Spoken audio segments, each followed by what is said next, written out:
But yeah, your fear of being perceived and rejected is holding you back. Your fear of being perceived and rejected is holding you back. You're so worried about how somebody is going to view you and whether or not they're going to give you that yes, that acceptance that you crave deep down, that validity that you crave deep down, that you're scared to be seen. You're scared to put yourself out there. You're scared to apply for the positions that you know you're more than capable of doing. You're scared to put yourself out there on social media. You're scared to put yourself out there in school, in student government, in real government. You cannot live your whole life in fear of how others are going to perceive you. Because at the end of the day, how they perceive you is not your problem. It's not your issue. You can't help how somebody else views you. You can be the best person in the world. You can do everything right. And somebody is still going to be like, oh, I don't like her. She did this wrong. Bitch, I don't care. Your opinion of me does not dictate my value as a person. And I'm speaking about this and to this because I had this moment where I was so scared in how I was perceived that I wanted to dim my light, to just try to take away all things that somebody could perceive that can be taken in a negative light about me, and like shield it from public view. So a few days ago, I'm gonna give y'all the backstory. A few days ago, one of my really good friends, Kennedy, she posted something on Instagram, and I just looked up and it said mentioned in story. You know, I was mentioning her story, and I was like, oh, okay, interesting. Like, I don't know what this could be. And I opened it, and it was a screenshot of my YouTube channel with the link attached, and with like the caption, go go engage, essentially, like go like, comment, subscribe. And the first thing that went through my mind was, oh my gosh, like no, like why she do this? Like the people that follow her, they're gonna see me. Like the people in Albany that I low-key want to perceive me in a good light and like think of me as like the cool, funny, like talented person. They're gonna see me and they're gonna be, oh my gosh, she's such a nerd. Like, oh my gosh, she's like, what is she talking about? And it took me hours before I got to the point where I realized, wow, like this is genuinely such a blessing for somebody to have enough faith in me, to believe in me, and want to promote me, my brand, and something that I'm very passionate about. Because I think of YouTube as my passion project. I think of it as my creative outlet where I can hopefully help other people and make people feel less alone in certain experiences that they have, and motivate them to want more for themselves and to get more out of life. And at first I was like, oh my gosh, like do I report the post so like nobody can see it? Like what do I do? And I was talking to one of my friends, and I can't remember what the conversation was had, but we often talk about being perceived and how we're not meant to be perceived by the hundreds of thousands of people that we are when it comes to like our online social media presence. Because when you look at the people who have like hundreds of thousands of views on one video, or hundreds of thousands to millions of subscribers, it's like we're not supposed to know that many people exist, let alone know that they're watching us, they're perceiving us, and they're forming an opinion on us based off of a 30-60 second clip video. Okay. And we often have conversations about that. And after a few hours, I texted my friend, I went to TikTok and to like escape, to doom scroll, and I saw that my friend also posted me on her story on TikTok, and she included the link there too, and it was like essentially go engage. And in my mind I was like, oh my gosh, like no, more people are gonna see this, more people are gonna form an opinion and see my YouTube channel and like view the vulnerable pieces of media that I put out, and they're gonna perceive me in a way in which I can't control. Like I can't like. And I texted her and I was like, oh my gosh, girl, like thank you so much, I love you, like thank you for promoting me, thank you. Because I don't know if I just said this, I low-key forget, but like TikTok is not TikTok, YouTube is my passion project. Like it's my passion project. And I was like, in her DMs, I was like, oh my gosh, thank you so much, girl. And I was like, I just hope they don't clown me. And she said, so what if they do? So what if they do clown you? Like, that's them. That's them because they don't lack the education and intellect to talk about the subjects that you talk about, to have the discussions and post the videos that you do. And sometimes my friends will make comments and they're like, you know, I really admire you because you're brave and you put yourself out there with like your dreams, your goals when it comes to content creation. And I'm like, you know what? That's genuinely so nice, because in my mind it's just like, oh, I'm just posting. I know I have a small audience, so like, what's the harm? You know? Hold on. I have to take my brother to practice in like 7 minutes, so I'm gonna try to be as quick as possible. But yeah. And well, I lost my train of thought.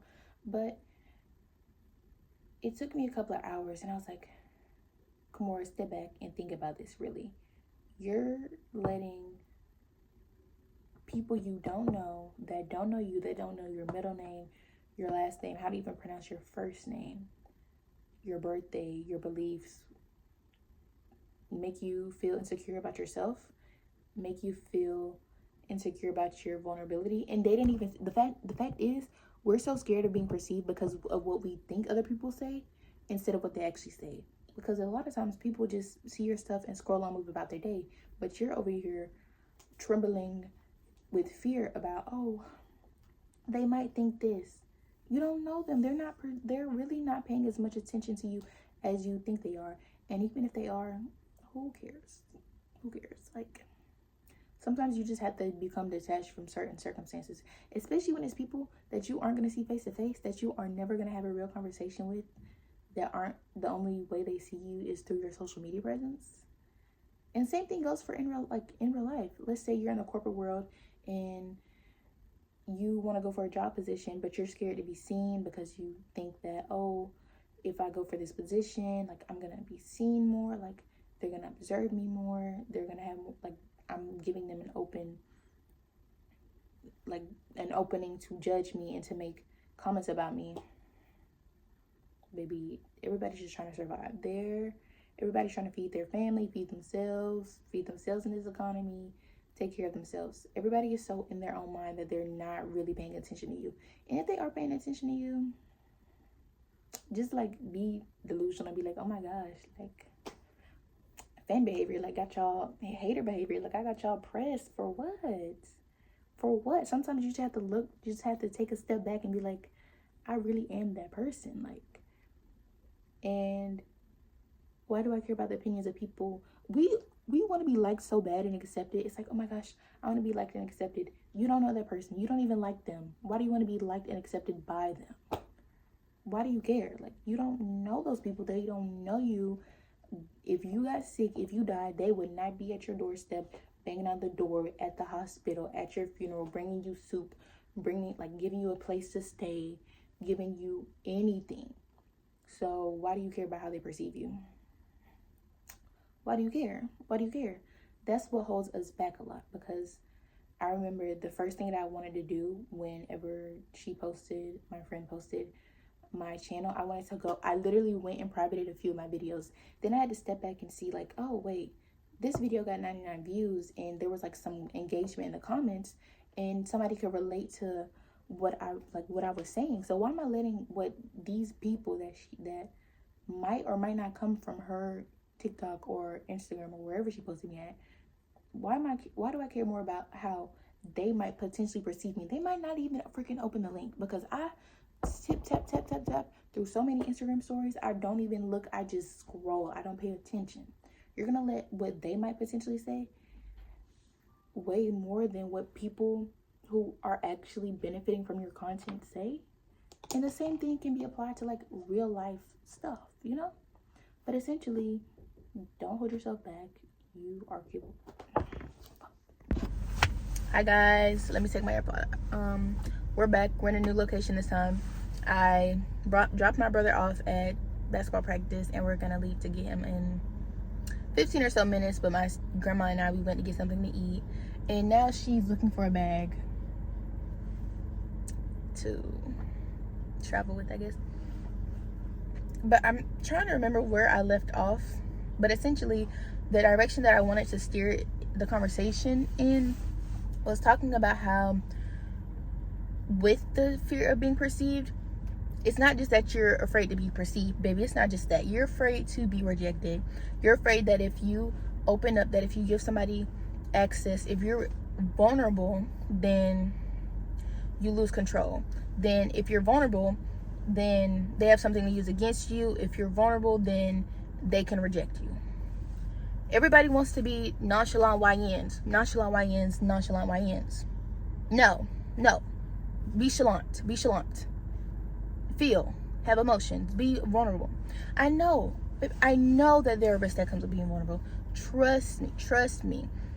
It's easier for me to say, it's okay, you know, even if you get your heart broken or whatever and rejected, just continue to be vulnerable because you'll meet the right people. No, I was vulnerable with certain family members, and I consciously chose to start putting up walls and choosing to not be vulnerable with them again because I felt like I was rejected in the context of the situation that I really don't want to go into. But I can't just sit here and lie and say, oh, it's okay if you get rejected 50 times, just continue to be vulnerable and put yourself out there. No, but I feel like discernment is also key because you have to know when and who to be vulnerable with. And sometimes we make the choice to go out on a limb and trust people and be vulnerable with them, with our secrets, with something that we care about, and they disappoint us because that's the fallacy of being human. Like, not everyone is going to have your best interest at heart. Not everyone is going to be the best friend, girlfriend, like whatever their relationship is to you, they're not going to be the best in said role. But I feel like your fear of rejection is holding you back. It's not just the fear of being perceived, because you can be perceived in a good way and you're like, oh my gosh, yes, like they're looking at me like I'm a baddie. No, you're afraid to be perceived and rejected. You're afraid to go out on a limb with your job and ask for a promotion out of fear that you're going to get rejected. You're afraid to go and run for class president, to run for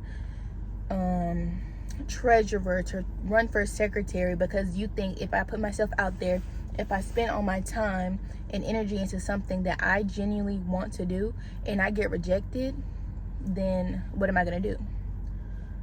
What you're going to do, let's be honest, because I've been rejected after being vulnerable, after putting myself out there, knowing that I was going to be perceived by hundreds of people in my school, knowing that this would make people aware of who I am for the people who paid attention, which probably wasn't much.